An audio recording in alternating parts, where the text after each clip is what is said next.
All right, so let me turn this on. There we go. So I was going to show you this video at the end of last class, and I'll pick up with it here.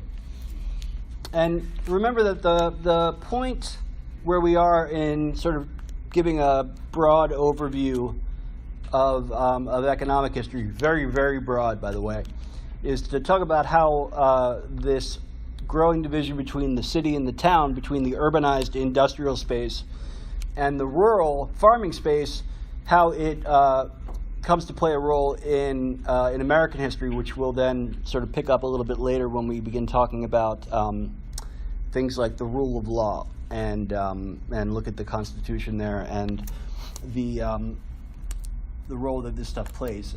So this is a little bit less than 5 minutes talking about playing out a debate, probably fictional, but based certainly on historical disagreement between Alexander Hamilton from New York, first Secretary of the Treasury, and Thomas Jefferson of Virginia, who was, at this point, I believe, the ambassador to France. He went on to be Secretary of State, and then Vice President, and then finally President. So, You must find Philadelphia much changed. There was more change than I could have imagined, Mr. Hamilton. Not the city itself. All cities swallow everything in their weight. That's no surprise to me. That's why I abhor them. But I have been, as you know, in revolutionary France, where the streets are filled with the songs of liberty and brotherhood and the overthrow of ancient tyrannies of Europe, and to return from there to this, our cradle of revolution, and find the dinner table chatters all of money and banks and authority is an unwelcome surprise. Unwelcome, perhaps, but necessary. I must admit, Mr. Hamilton, I'm a little uncertain as to the purpose of the Treasury Department. No doubt its function will reveal itself to me in good time. The future prosperity of this nation rests chiefly in trade. Trade depends, among other things, on the willingness of other nations to lend us money. And how would you propose to establish international credit? Our first step would be to incur a national debt. The greater the debt, the greater the credit. And to that end, I have recommended to the President that Congress adopt all the debts incurred by the individual states during the war through a national bank. The idea being that if the states owe Congress money, then other nations will feel more inclined to lend it to us. If the states are indebted to a central authority, it increases the power of the central government. Yeah, but exactly. The greater the government's responsibility, the greater its authority. The moneyed interest in this country is all in the north, so the wealth and power would inevitably be concentrated there in the federal government, to the expense of the south. If that is the case, it is unavoidable if the Union is to be preserved. I fear our revolution will have been in vain if a Virginia farmer is to be held in hock to a New York stock jobber, who in turn is in hock to a London banker. The opportunities for avarice and corruption would certainly prove irresistible.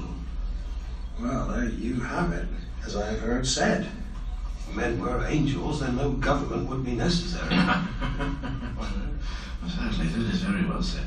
But there can be no question our nation cannot bind together without powerful central government.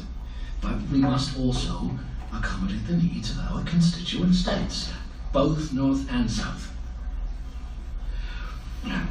The power of one must check and balance the other. To that end, we must dedicate all of our energies and our care.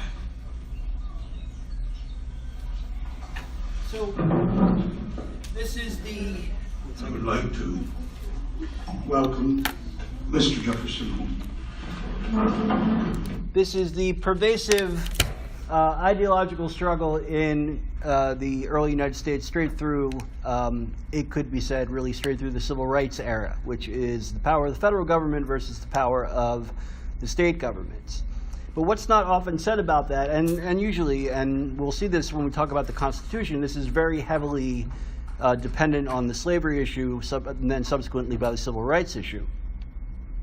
But what's not said often enough is the extent to which these things are economic in nature, right? If the fundamental organizing unit of society in the South is the farm, and cities are a relatively rare thing, and industry is a virtually non-existent thing, then first of all, the idea of international trade is not going to be a particularly interesting one to them. And second of all, just to tie it back to slavery for a moment, if the primary economic structure is the plantation system, where you have a small number of people holding a large number of land and requiring labor on that land, and slavery, putting aside, and I understand this is difficult, putting aside for a moment the moral aspect of it, the cheapest way that you're going to be able to run a farm is by not having to pay your workers anything, then the economic viability of that part of the country depends on the continued legality of slavery, or some solution that's going to economically bail out that part of the country. Conversely, and by the way, just a point that it will sort of underscore what appears in that video, is the capital of the United States at that point is in Philadelphia. So it's in the north, and further only 90 miles from New York City, and so and already there are stock exchanges in New York and that whole thing. So in the north, the power is in the cities, in moneyed families that have basically made their money through international trade before the American Revolution. And Hamilton actually comes from the West Indies, but he comes from a family that is involved in the international trade of goods that are produced there. And so he states this idea, which in fact is what happens, that the United States is going to establish credit by establishing a national debt. And in that way, they're going to engage in international trade, and this will be the economic viability of the country. And that, in fact, proves to be true. Jefferson's concern in the video, as he states it, is, well, then, if we have all of these people essentially in economic relationships with each other of dependency and debt, isn't that going to compromise the ability of these places to feel any sense of independence and self-governance? So, which brings up this question, which is, well, what is the role of the government, of any government, not our government necessarily, but governments generally, in economic power? Because when we talk about economic power, we talk about mainly the issue of management and labor as forces that are enacting in relationships of economic power, as well as, in a much smaller scale, just the power differential that might exist between somebody that's looking to sell something and another person that's looking to buy something. Where's government play a role in that? What kind of economic power does a government wield?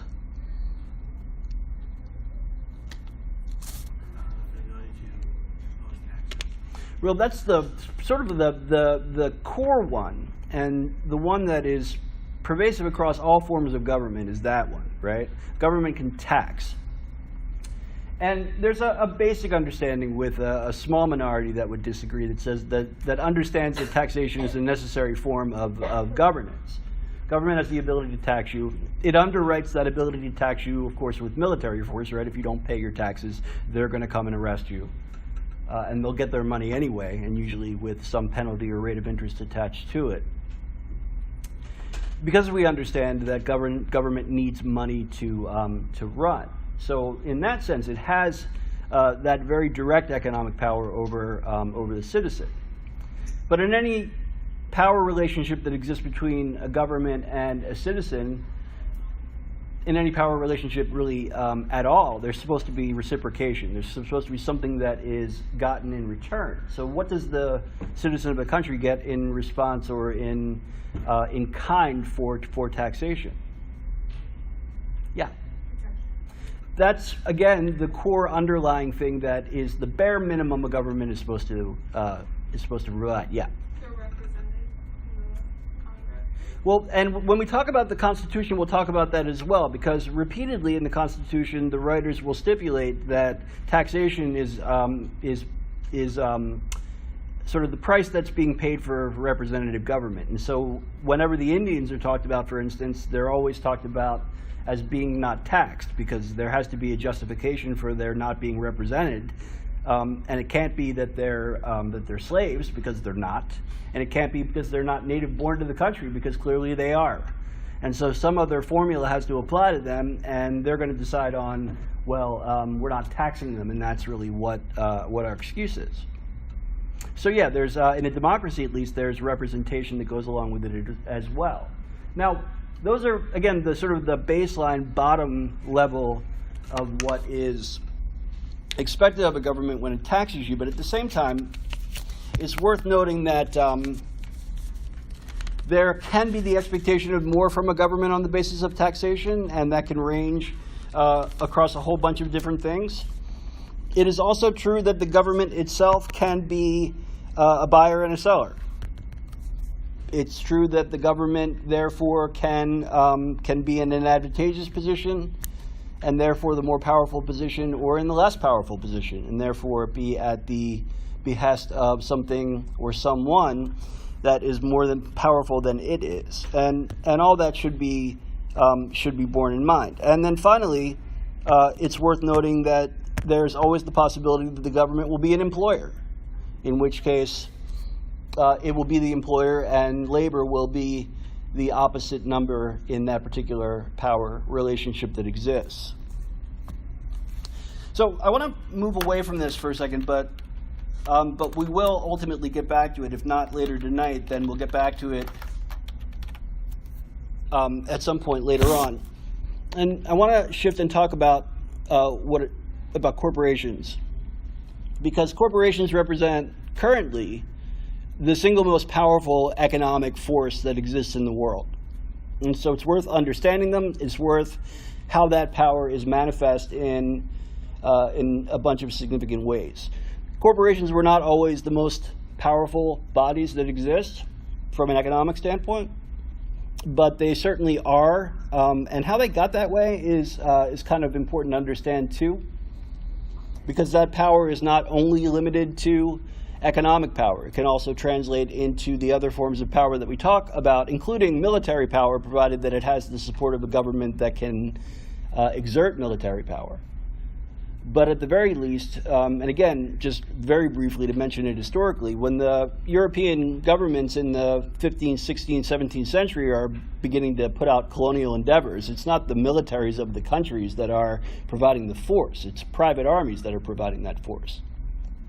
And so these corporations are able to afford that. They're able to pay the salaries that are necessary to the soldiers, and they then undertake those endeavors on that basis. So anybody know what a corporation actually is?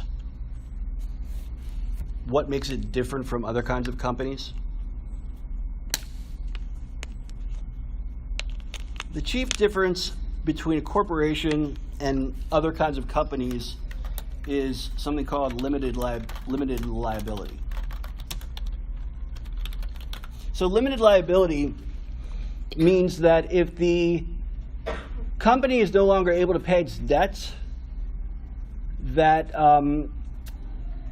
the people that formed the company won't be personally responsible for that debt. The corporation is responsible for that debt, which means that the corporation essentially is a kind of legal fiction where it acts as a person distinct from any of the people that own or operate it. And in exchange for the recognition by the government in which it operates that it has this unique status, it has to do a couple of things. It has to issue stock, which is just shares of ownership within that company. Now, it doesn't have to do that publicly. It can do it privately, just among the people that decided to found it. And for those people, their ownership in the company is everything. So if the company fails, they lose their money. But what won't happen is that they'll lose anything beyond the shares that they own in the company. So if I own 25% of a company and that company fails, then that stock is worth nothing that I own that was once worth something. But what they're not going to be able to do is come after my house or my car or anything else that I own as a way of getting to pay off that debt. That's an incredibly important thing because it's a protection that people that run small businesses don't get. It's why incorporation is expensive. It's why incorporation has all kinds of rights and protections as well as responsibilities that are attached to it. And understanding sort of this is important. Some of this is based in the whole idea of risk versus reward, right? So when we talk about investing money and getting a return on investment, there's a directly proportional relationship between the risk involved in the investment and the possible payback on that investment that you'll get, right? If I bet you that the sun is going to come up tomorrow, you're not going to give me steep odds on that, right? It's a guarantee. So if you took the bet at all, you'd give me back the money that I bet you for it, and we'd end up even, right? It's not something you're going to necessarily think is worth staking something on, and therefore people don't generally make bets like that. If I bet you, that I'm going to flip a coin and it's going to come up heads, well, now we're talking about something, right? We're not talking about very much because there isn't very much at stake. I might bet you the coin that you'll win the coin toss. Now, if I bet you that, I'm going to hit the daily number tomorrow, well, what odds tell us, for instance, is that's a 500 to 1 bet. The state tells us that, actually. What odds tell us is that it's 1,000 to 1 bet. And so the payoff is commensurate with that, right? The risk is high. It's unlikely you're going to get that. And so the reward is large. The government will give you 500 to 1 on that. The mafia will give you 750 to 1 on that, which is why more people play with the mafia than play with the daily number. But the daily number abides, nevertheless. So, risk and reward. Now, when you buy stock in a company, you are taking on risk. And so you get reward, and that reward is in the form of dividends, right? When the company profits, that profit will be split among the owners. And plus the value of the company as it increases, the value of your stock goes up. But what you don't risk is, as I mentioned a couple of minutes ago, losing everything, losing your house, losing other kinds of assets that you have that could be liquidated in order to pay those debts. Because you've incorporated, you have significantly diminished your risk. And that's why limited liability is so important. But it has something that comes along with it, which is diffusion of responsibility. If you are greatly at risk, then your concern and responsibility for assuring that things turn out right is going to be significantly enhanced. If any of you come from a family where your parents ran a business, you know this, right? And so they put everything that they have into their business because their entire economic viability often relies on that. It's quite different from a person that goes and works a 40-hour-a-week job for somebody else, right? There's risk there as well. You don't want to get fired because, particularly if you can't get unemployment insurance, then you're going to be screwed. You're not going to be able to pay your debts. It's going to be terrible, so on and so forth. But it's a less significant catastrophe than if you lose the business that you both own and run, because that can really sort of put you off for a significantly longer period in a significantly more disadvantageous way. So with low risk but high reward, diffusion of responsibility is a particularly strong problem, right? If you stand the possibility of making a lot of money, but you stand to lose very little, that's kind of the worst case scenario to be in, because it means that risks might be taken that otherwise wouldn't be, because there's a sense that can sometimes arise that, well, it's sort of like not real money.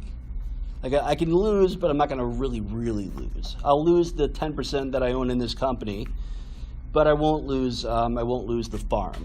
And so I'll take a risk there that I might not take elsewhere. So questions so far?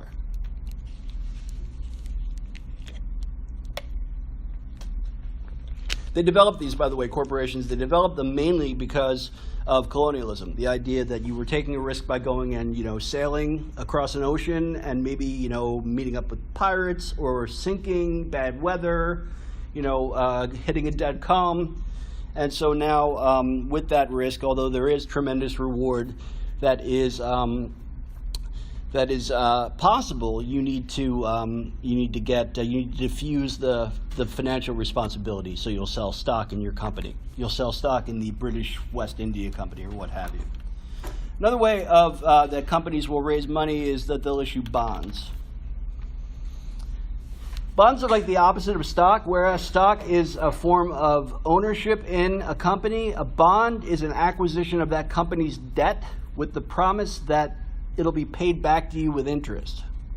So all companies operate on some level of debt, and particularly when they, or for that matter, when they want, sort of fresh capital in order to engage in some new endeavor, and they need the cash on hand to do that, they'll issue a bond that people can buy on the market, and in exchange for the cash that people pay for that bond, they issue a promise to pay back what the person has paid for the bond with a certain amount of interest attached to it, right? It's a basic sort of loan mechanism.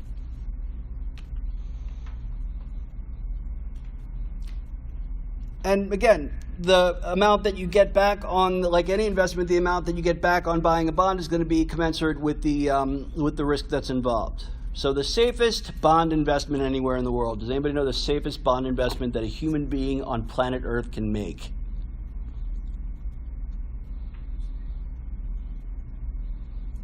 The safest bond you can buy is a United States Treasury bond, because we don't default on our debt. And we have the biggest military in the world, and we've been a good bet for a long time. And so that's why when people are looking to stock their money in a safe investment, and I'm not talking about in the United States, by the way, I'm talking about all over the world, they buy U.S. Treasury bonds. When they talk about our country being trillions of dollars in debt, that debt is largely held in the form of Treasury bonds. Citizens of the United States hold them, other countries hold them, so on and so forth, right? Now, they're a good bet. You get paid back on those, but they don't pay very high yield because there's not a lot of risk involved in them. Now, if you want to get a big kick for a bond, buy a bond from a company that's just starting up. You stand a good chance of losing your money, but if you get paid back, you'll get paid back at a pretty high rate usually. So, those are stocks and bonds. The last thing to understand about corporations are that because corporations have diffusion of responsibility, and because they operate legally as a person distinct from the rest of the people that are involved in the owning and running of it, it does something strange to the motives of the way that the company operates, which is to say that a corporation isn't concerned with anything except for turning a profit, which makes it unique in economics. Remember, economics is a social science. And it's about understanding how people react to conditions of scarce resources. But for a corporation, it doesn't have the human aspect where it's going to be concerned about like doing the wrong thing, particularly from a moral standpoint. Like if there's no legal consequences in the form of a fine to be paid, then a corporation often is not going to take it into account. And if the fine, by the way, that needs to be paid out is less than the possible profit that could be made by a corporation, it's just going to pay the fine. Because at the end of the day, if when you hit the bottom line, the profit is there, and the profit's greater than it would be if it were done some other way, that's the way the corporation operates. Now, it's also true that, corporations are run by people. Corporations are characterized by having boards of directors whose job it is, and these people are elected by the stockholders, and their job is to execute the day-by-day running of the company. But they don't own the company.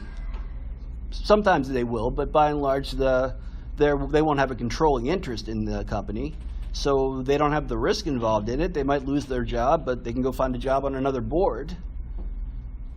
And They're not going to be personally held responsible for the fine that gets hit by a corporation if they do something wrong. So unless they do something for which they might be criminally liable, their responsibility, again, is diffused. So it's a money-making machine that operates outside of certain senses of responsibility that most other people would operate under. What could possibly go wrong? So, and now as I mentioned, it is not until relatively recently that that corporations begin to exert a lot of power in our society, more than you would otherwise think that they would. And I mentioned in the last class as well that banking didn't do that really either. And these things began to happen in the 1970s, where corporations began to exert a huge amount of influence, and banks began to be, banking in particular in the United States, became the largest single industry in the world, because it's the largest industry in the world's largest economy. Right? 30% of world GDP is produced by the United States of America. It makes us the wealthiest country in the world by far. And if our largest sector in our economy is financial services, that's something significant. 40 years ago, it was not that way. So what changed? So two things changed. The first is that corporations began to amass political power. And they began to do this basically by lobbying government, right? We have a situation in which bribery is illegal, but companies are able to lobby politicians for them to vote on a particular way. It actually starts significantly earlier that this begins to happen. So part of it is tied up in the 14th Amendment to the Constitution. Anybody know what the 14th Amendment literally is about?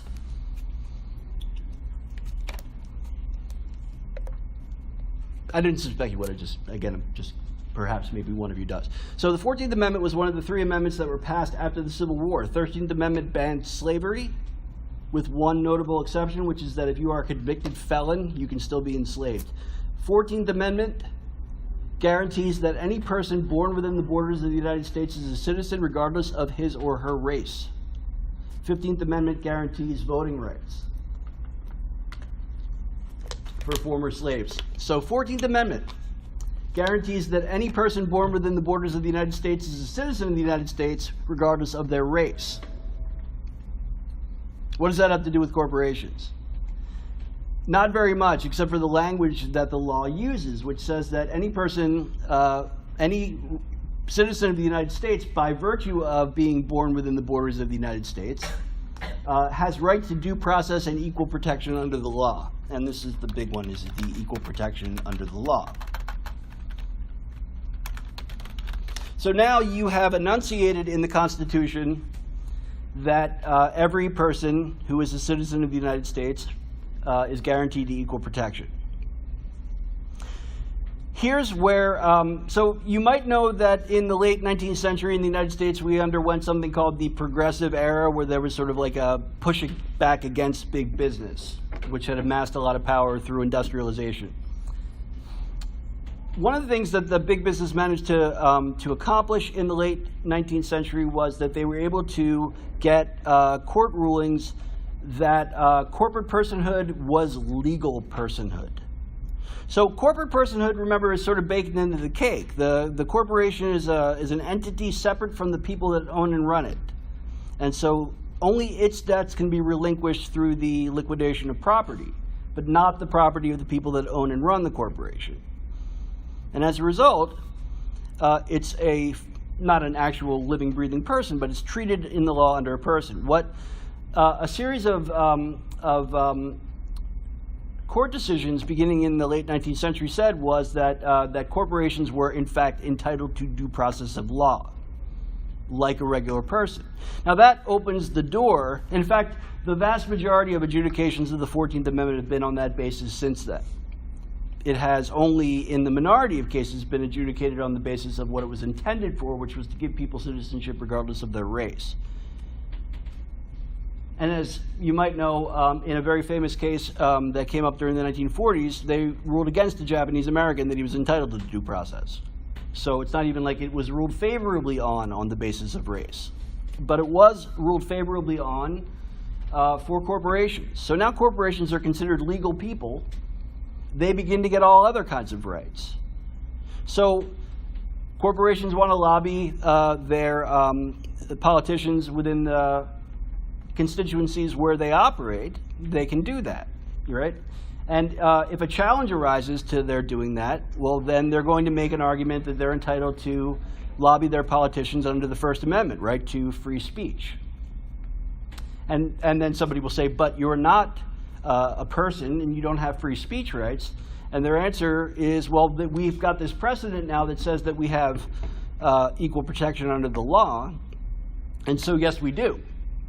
And then that goes up to the Supreme Court ultimately, and the Supreme Court continues to decide repeatedly that corporations are, in fact, entitled to those rights.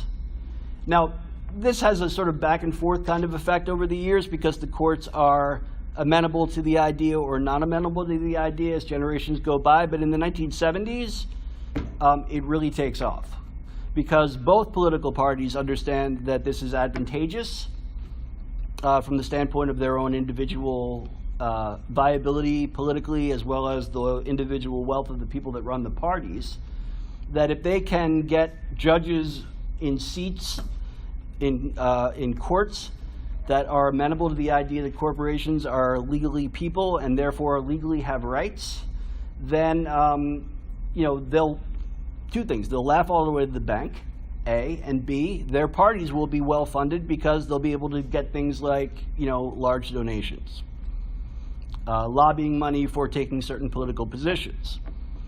The watershed, by the way, happens, just want to make sure I get the year right.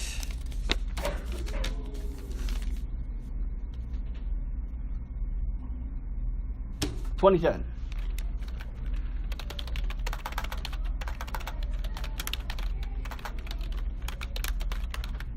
Citizens United versus the Federal Election Committee. The Supreme Court case is decided in 2010.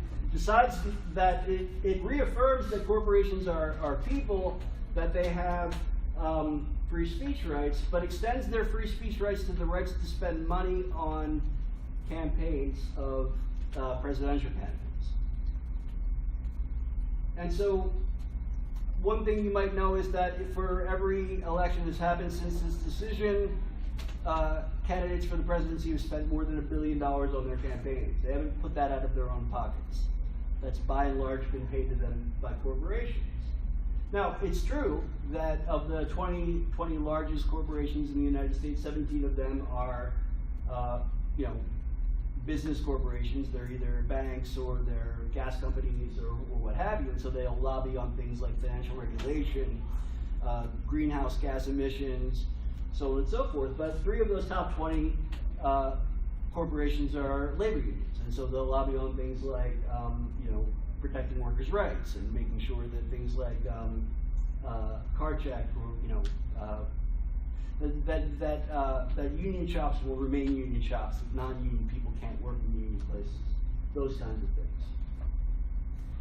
And look, everybody operates within their own interest, right? I mean, this is, we shouldn't be surprised at this, that people will lobby politicians to vote in their particular way.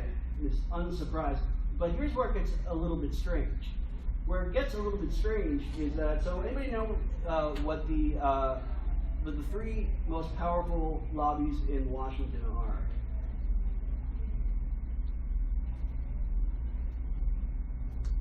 They are the American Association for Retired People, so that's the most powerful.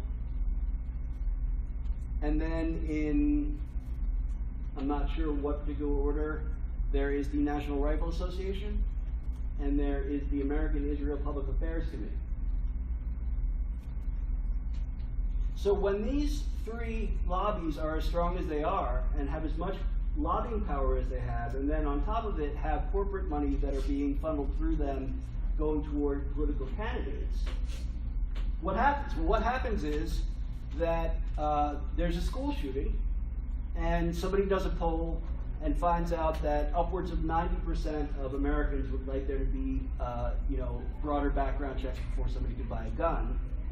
And Congress does nothing because the NRA threatens that they will pull their funding. And that's both parties, by the way. That's not just one. And so there comes a point that corporations, at least in the United States, become so powerful, and by this I mean politically powerful, that they are now able to override the overwhelming desire of the American people. Same thing, American-Israel Public Affairs Committee. So Israel invaded Gaza the last time 4 years ago. And in this particular case, there were credible allegations that Israel was bombing hospitals. And so there was widespread outrage about this. And people were saying that the United States needs to rethink its aid relationship with Israel. The United States gives Israel its largest chunk of aid of any of the foreign aid that it gives, about $5 billion a year, and the next biggest recipient is Egypt, and it gets that contingent on having a peace treaty with Israel, right? So Israel's neighbors who have agreed not to fight it get a big differential for that is by virtue of being allied with the United States and supported by AIPAC, by the American Israel Public Affairs Committee, which lobbies for that support and money. In a situation in which Israel is being credibly accused of doing something wrong, and public opinion clearly begins to rise against Israel's superior moral position in the conflict, there is a unanimously voted resolution on the floor of the United States Senate, voted on 100-0, stating that the Senate unequivocally supports Israel in that conflict. Again, not an accident. Right? This is why, and the last thing, I mean, there has been no successful cut to Social Security since it has been passed, and no successful cuts to Medicare since it's been passed. And the reason is the American Association of Retired People, because their major points of lobbying are Medicare and Social Security. You got to keep it down. There's a class. Okay. So, this is one way in which corporations have become incredibly powerful. And as long as the, and think about it, by the way, it's like a kind of vicious cycle. If you've empowered corporations to that extent, such that politicians will do what they ask them to do, then there's nothing to stop those politicians from not doing it, short of being voted out of office. Except if the corporations invest in both parties, then there's really nothing you can do. The only thing you can do is make an argument that they're not people, that they're not entitled to the rights that they're exercising. But now that requires having those politicians feel differently about it, because they're the people that appoint the judges that have come along with this in the first place. Yes? So what's the argument that corporations are people? Well, corporations are people, the argument goes because, going way back, the argument sort of had to be made such that the liability for any debts wouldn't fall upon the people that are operating the business. Out of that, I mean, that they're actual literal people. I mean, I guess the argument could be made that they're owned and operated by people, so on that level that they are. But again, I mean, none of those people take up the responsibility for it. So. And by the way, it wasn't the Supreme Court that made the initial ruling on this. It was a lower court, a district court, that did it. It was when the Supreme Court recognized that particular ruling in the 1970s that it really sort of took off on steroids. And it was the Supreme Court justice that had been appointed to the Supreme Court, who was responsible for that ruling, had earlier been identified by the Chamber of Commerce as being the kind of person that would do that kind of thing. And so when President Nixon had the opportunity to appoint a Supreme Court justice, that's who he appointed. You might know that right now the president is in trouble, right? It's almost guaranteed he'll be impeached, but whether he will be removed from office is I don't think something that anybody can actually predict. But nervous that at the very least he's going to lose his congressional majority in November. The Senate has been very rapidly filling judicial seats that they refused to fill when President Obama was president. And the reason they're doing that is for this. They want to be sure that they keep judges that are friendly to this idea in the upper courts. And that so when somebody files a particular kind of dispute about this ideology, that some maverick judge won't overturn it. There's a lot of talk on the television right now about Brett Kavanaugh and how people are very concerned, people on the left are very concerned that if he's confirmed that there'll be an overturning of Roe versus Wade, that'll threaten abortion rights and so on and so forth. But that's not the reason why the Senate is doing it. They're doing it mainly for this. So that's one of two ways that the economic power of corporations can run haywire. The second one goes back to this idea of profit making, of corporations being profit-making machines, and the issuing of bonds. Right? Remember that the issuing of bonds is based on debt. Right? When a company has debt, then that company can issue bonds. That means that the bondholders take on that debt, based on the promise that then later that company will pay back that debt with some rate of interest.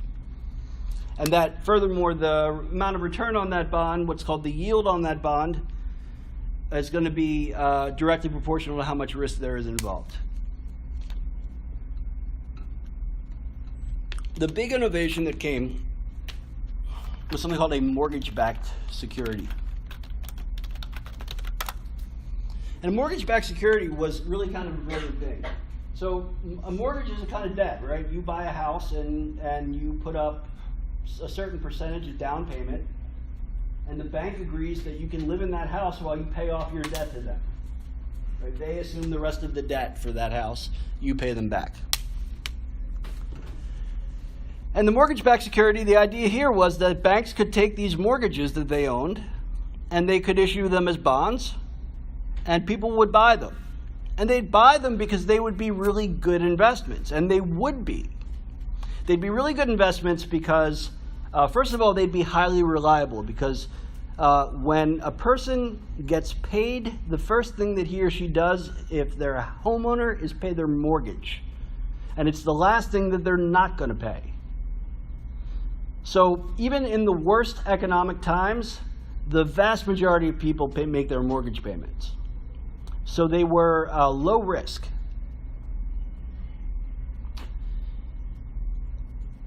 What the mortgage-backed security did was not just issue bonds on a single mortgage, because that wouldn't make any sense. Instead, they bundled hundreds of mortgages together so that it would make up millions of dollars in debt and issue bonds on that.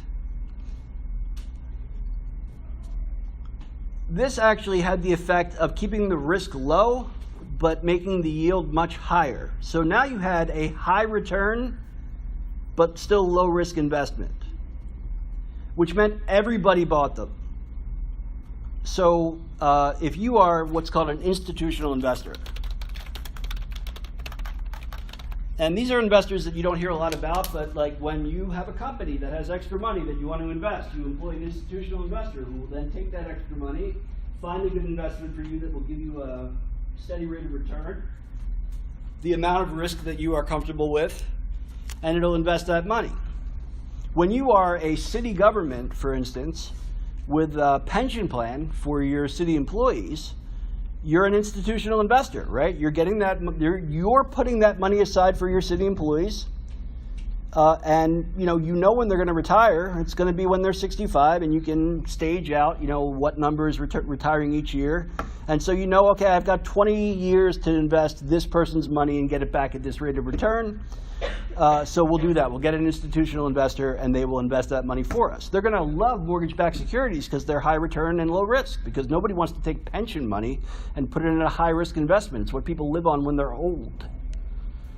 So people buy these up, And people begin to get really, really wealthy because of the commissions they're able to charge on these, because the returns are great. It goes on for 25 years, and this is a huge driver of the banking industry in the United States between the 1970s and around 2000. So a couple of important questions emerge.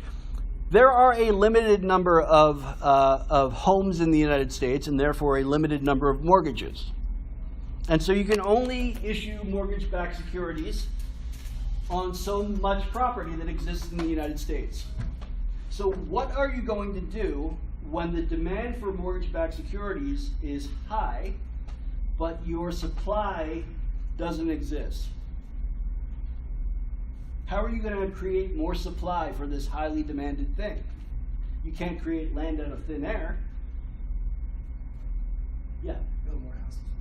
Well, you can build more houses, but that's still going to be a finite resource. You're still going to cap out at some point. Yeah. Higher mortgage rates? Well, you can only justify the mortgage rate, though, on the basis of, but you're close. So, in a way, yeah.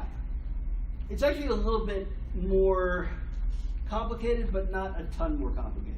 One thing you'll do is you will lower the requirements for getting a mortgage in the first place. So now people that wouldn't have qualified to get a mortgage will get a mortgage, which will be at higher interest rates. And in particular, they'll get something called balloon mortgages.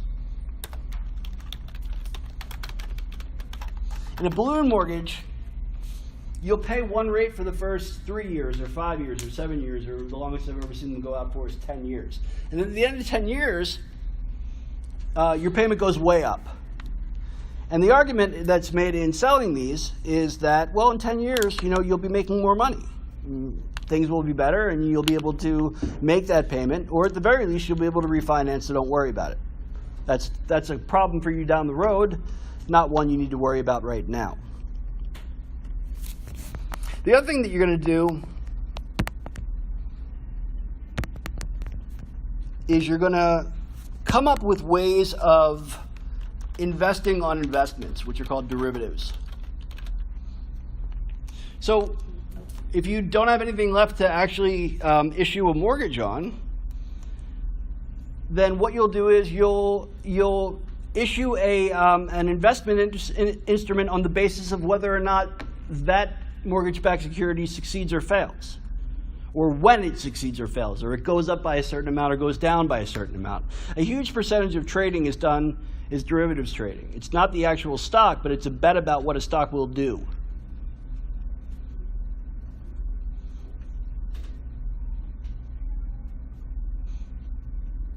Now, when you derivatives are particularly high reward because they're extremely high risk. And the bigger risk that you're willing to take, the bigger reward you're likely to get if your bet pays off.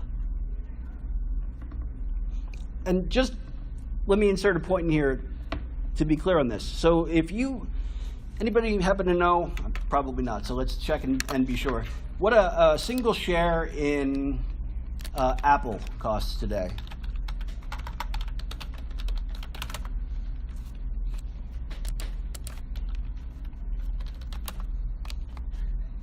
$226 for one share of Apple, and you cannot buy fractional shares on a stock exchange.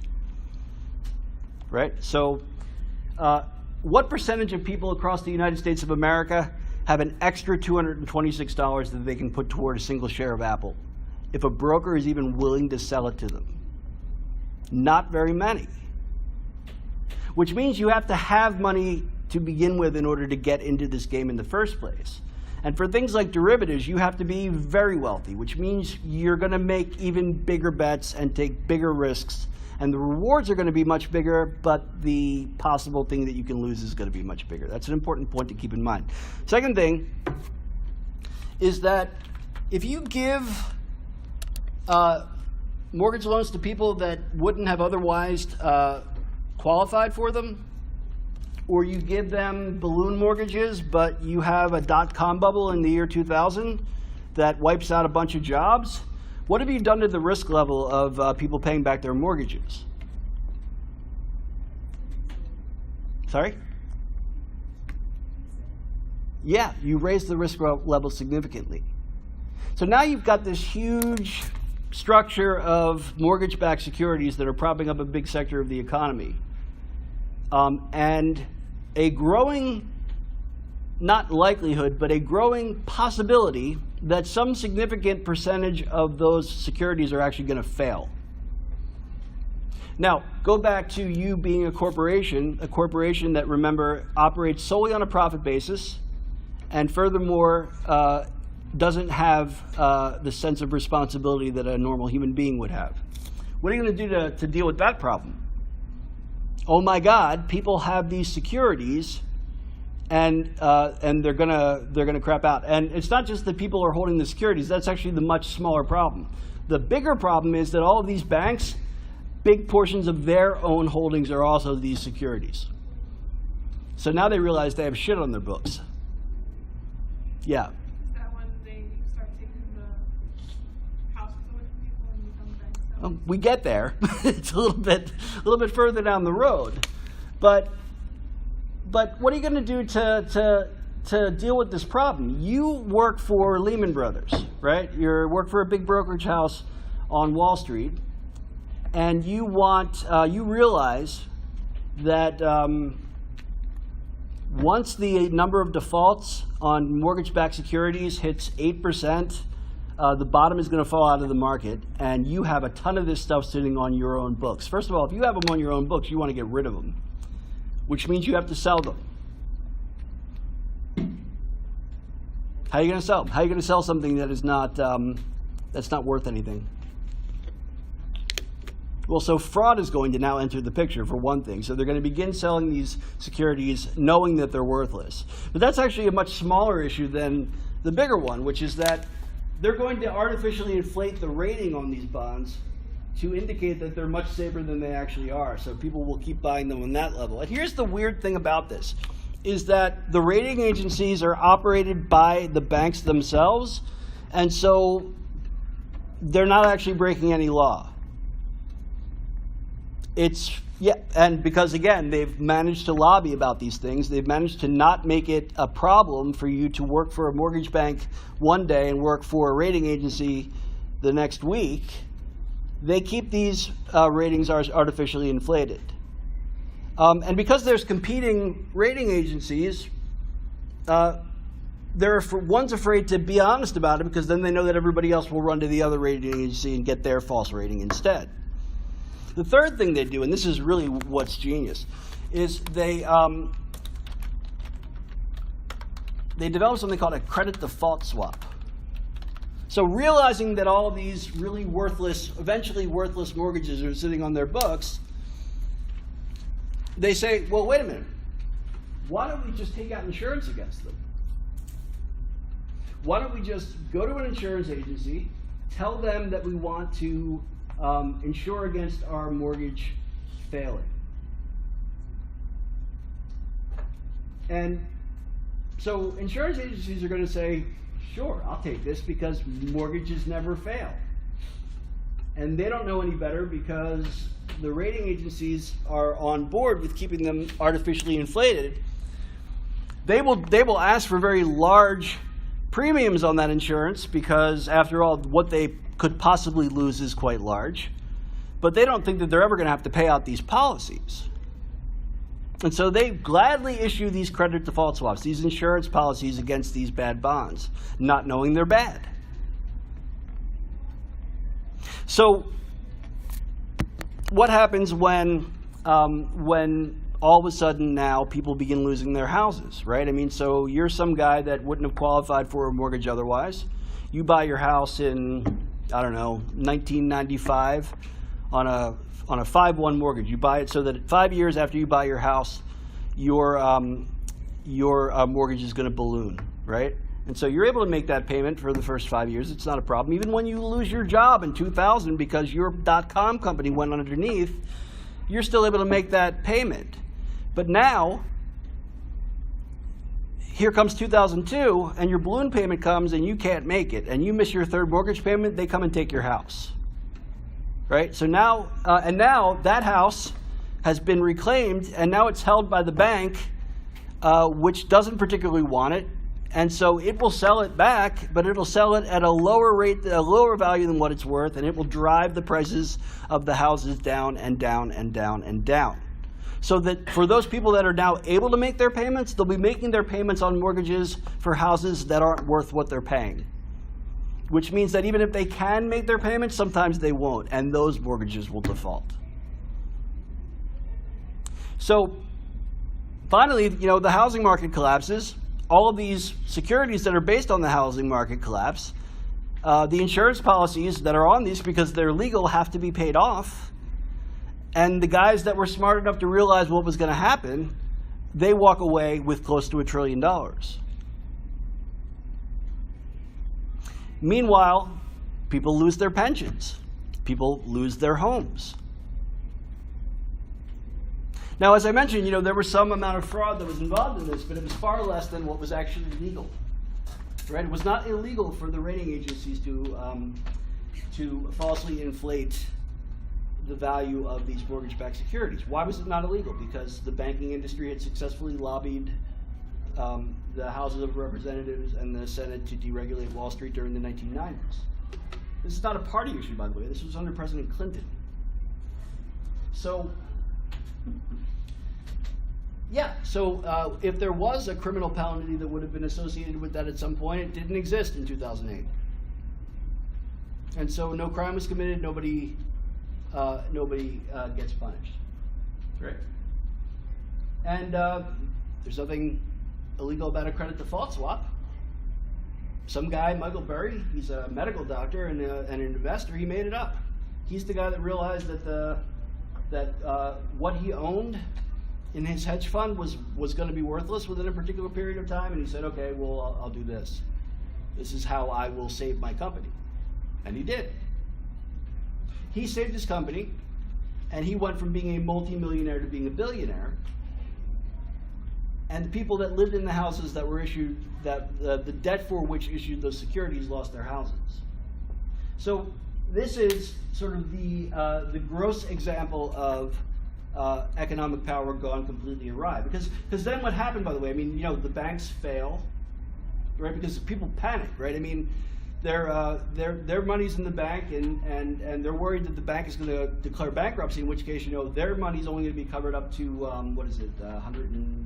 $250,000 by the FDIC. If they're in a bank that's protected by FDIC, if they're not, they're SOL, right? So they're going to want to run the banks, pull their money out, and there'll be huge panics, and all that stuff will happen, and we will teeter on the brink of collapse. And it will not just be us, but because we make up 1/3 of the world economy, and because everybody holds our bonds, it's going to destroy economies all over the world. So President Bush and President Obama after him, they decided that what they need to do in order to prevent true and total collapse, like in the 1930s, they're going to have to bail these banks out, right? $700 billion is the size of the bailout. Bails these banks out. A couple of them go down. AIG goes down, the insurer that insured the largest percentage of these bonds, that goes down. But in the end, they're able to get that money. Why are they able to get that money? Because there's no small number of people on both the left and the right that are saying let the banks fail. They were too big to begin with. If that bank going down, if Citibank going down means the end of the American economy, then it's too big and it needs to go down. Or some people, particularly on the far left, will say you have to nationalize the banks. It's the only thing that makes sense. If you want them stable, nationalize them, and that'll prevent them from bottoming out. But in the end, what wins is that the government is going to come and the government's going to bail them out, and they're going to bail them out and let them continue to operate pretty much on their own. And they'll recover, relatively quickly within about 2 years. How is it that they managed to? Convince the people in government to give them the $700 billion bailout for a problem that they completely created, knew was a problem, and participated in keeping from virtually everybody else? They lobbied the government to do it. And yeah, I mean, you can go back on YouTube and find, you know, Jamie Dimon, who was the head of, I can't remember if he was the head of Lehman Brothers or the head of Goldman Sachs, you know, being yelled at by Elizabeth Warren, but, you know, at the end of the day, you know, he still is being driven home in a Bentley. And the people whose mortgages he got wealthy on, those people still don't have those houses. So this is sort of the core issue, at least for our country, of how economic power goes completely awry. It seizes political power to provide shelter for its own continued amassing of economic power. And because you have to be only so wealthy to be involved in the first place, you'll be okay if you're one of these guys. You know, you'll maybe make 50 million that year rather than 100 million, and that seems like a big difference, right? It's 50%. But if my salary got hit by 50%, you know, that would hurt me a lot. But it didn't hurt Jamie Dimon very much at all. They were fine. So when there is not the condition, particularly within the democracy, of the government and its ability, and this is just going back to the question with which I began all this, to what extent can a government exert economic power? Yes, it can be a buyer or a seller, and yes, it can be an employer. But most importantly of all, it is an environment. It provides the environment in which people who do buying and selling and people who do employing and working operate. And it can be friendly to that, or it can be unfriendly to that.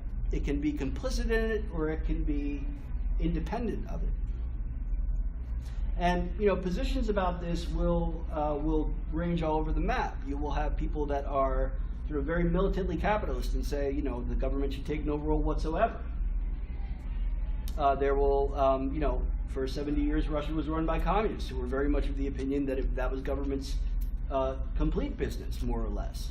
Government's primary role, beyond exerting military power in the form of protection of people from invasion and property disputes, was to regulate the economy.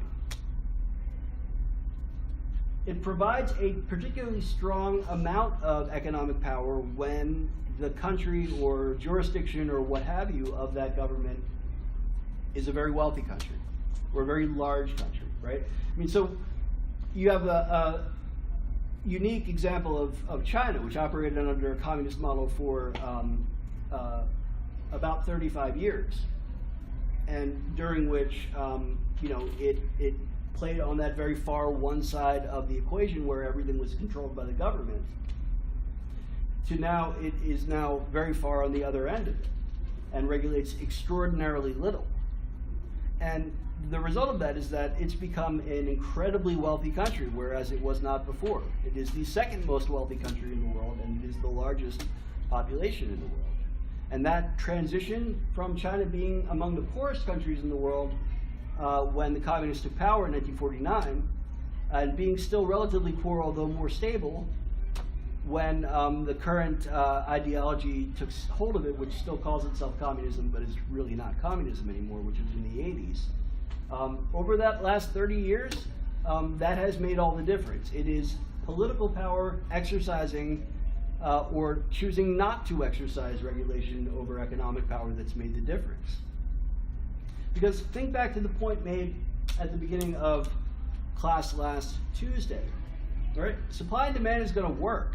It's going to allocate resources in the most efficient possible way, provided that it's regulated as little as possible. And so, take off the controls. You take it out of the hands of government and put it in the hands of entrepreneurs and workers and managers and so on and so forth, and it will really do its job.